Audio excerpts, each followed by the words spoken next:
All right, guys, welcome back. Today we're going to do issue 18 of the Immortal Hulk with the Alex Ross cover and all of these people that worked on it. What strikes me is this barcode. Normally it's just here or somewhere else, but not up here. So that's a little bit weird to look at. Anyway, let's dive into the story because I have lots, I have the story to tell.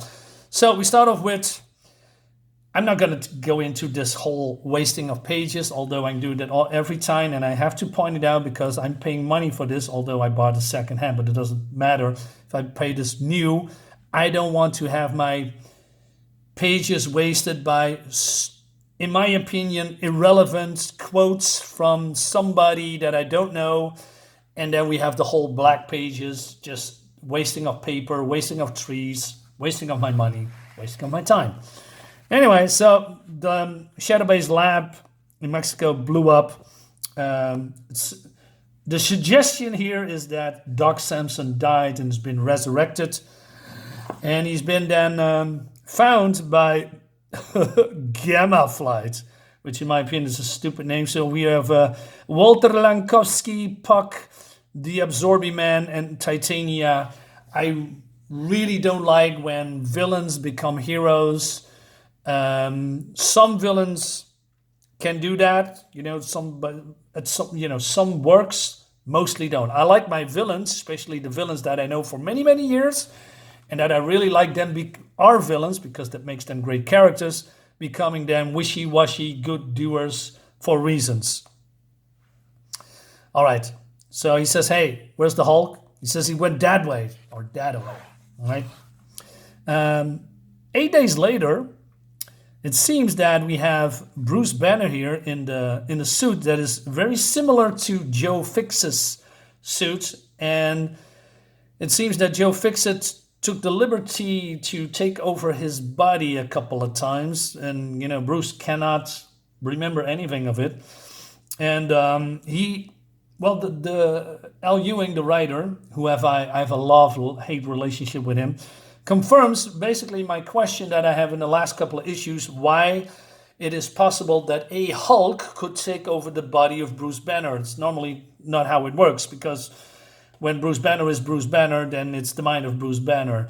And he's just wondering how that works. It's unusual. So I like that little bit, dripping the information to me that, hey, even Bruce Banner thinks that it is weird and shouldn't be that way because, they are Hulks, and Hulks have their own persona. Anyway, so you realize that there's a couple of Hulks, in him. Sorry, I believe the light is a little bit, screwing with my resolution again. So that should be better, maybe. Anyway, so is it? Yeah. So it seems that Joe has reserved a room in a hotel, and he has also this coin called Moonlight Casino. Yes, because Joe Fixit was a bouncer in the Las Vegas casino, and so it is in character. It's been followed by whatever this is. Well, I know what it is, but I'm not going to tell. Meanwhile, we have Jackie, I believe was her name, looking for the disappearance of Betty Ross. She was been shot in the head. But then she is not alone. It seems that she is, greeted, if you will, by Betty in her harpy form. And for those who don't know, a long time ago, I believe it was in the 80s, Betty Ross was transformed into the harpy. She was green. And then she is now, because she was Red She-Hulk, she's now Red Harpy, I guess. Jackie McGee. She has some questions for her. All right, so Bruce comes in, says, hey, here's your money. And so this guy wants to drive away, but, that's not possible. Because none other than, if you look at, the design of this creature, you probably know who this creature represents, except for the face, right? Because it looks like it has some hands that looks like this, which is weird and funny. I like the whole body horror aspect. That's for me, and including with the art, is the selling point. I believe Joe Bennett is a fantastic artist. He has some problems with faces, but overall his art is very pleasable to look at, in my opinion. So this guy's gonna get it. And Bruce is being greeted by these people behind the counter, and he call him Mr. Bancroft. You're back, and that is a new suit I see. You must have had a good night at the tables. Oh God, Joe made an impression. He can be charming when he wants to. I remember that business with Marlo Chandler. Whatever happened to her? Again, I like that, establishing, certain characters that, was very important in the Hulk mythos, and also to Joe, right? Because he had a, thing for Marlo, although Marlo was engaged or married to Rick Jones. What happened to her, right? I would like to know.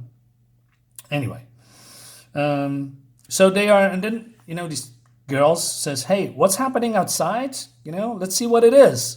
Okay. Probably you shouldn't do that. Oh, man. I'm so glad I skipped totally on this crap. Man, they messed this up so bad. This messed so bad. Anyway. So Bruce now talks to himself into the mirror. And he says, hey, here is how it looks for me. Banner form, Brew, and Joe Fixit. Hulk form, Devil Hulk, Savage, and Child Hulk. Missing Dormant, Professor Hulk, and the Green Scar. The Green Scar is the World Breaker, right? We have, you probably remember that storyline when he just being, banished to another planet and then came back with full revenge against the heroes that did that, almost breaking the world. It was a fun one. Anyway, so Bruce says, basically establishing that he wants to end the world. Walter says he wants to do what? So, end the human world. To be fair, I think he just meant the human civilization as we currently understand it. God, I hate absorbing man in these stupid costumes. They are villains, dude. All right. Let's not dwell too much on it. So, and this is where I have the problem with L. Ewing's writing. Because although, like I said, my love relationship is all over the place sometimes, because I like his writing sometimes. I think he's doing some great stuff. He has a very high ups and also some lows. The lows is that they establish here, and I said that before a couple of issues ago, it seems that the Hulk is a climate activist, right? Because he wants to cleanse the world, maybe reducing the population. But Samson here said, look at the damage he's done over the years. Billions of dollars, trillions, and yet civilians never die in these rampages. That is not really entirely true. There are some deaths in it. Not much, but there were a couple of them. And it was also storylines. Amadeus Cho had his theory about that.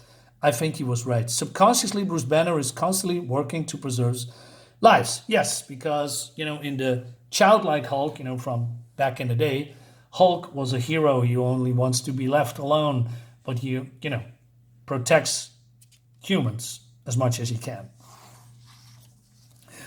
I don't buy it, Samson. I know how hard it is to control the monster. Yeah, he's the Sasquatch, right? This new Hulk, would he never kill? Has he ever killed? He says, well, I cannot confirm or deny that.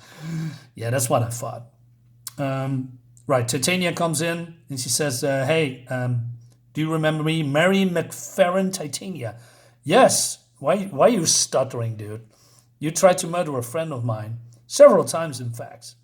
Yeah, I don't like your friend, Doc. Your friend's a cop. Now, a cop? Is she talking about She-Hulk? But She-Hulk is a lawyer, and she is her counterpart, her sparring partner. She's a villain, right? She tossed with She-Hulk many times. So I'm not sure which cop friend she means, except I can only think of She-Hulk, and she's a lawyer, so I'm not sure what's happening here. Anyway, moving this particular story, this particular part on. Now we're going a little bit to the crazy side here. So Oh, man. So Anna's going out, and then she says, ah. All right, so Bruce says, hey, I cannot call you Hulk. I'm going to give you a name because there's too many Hulks in me. And Devil Hulk feels like tempting fate. You could starting calling yourself the Maestro?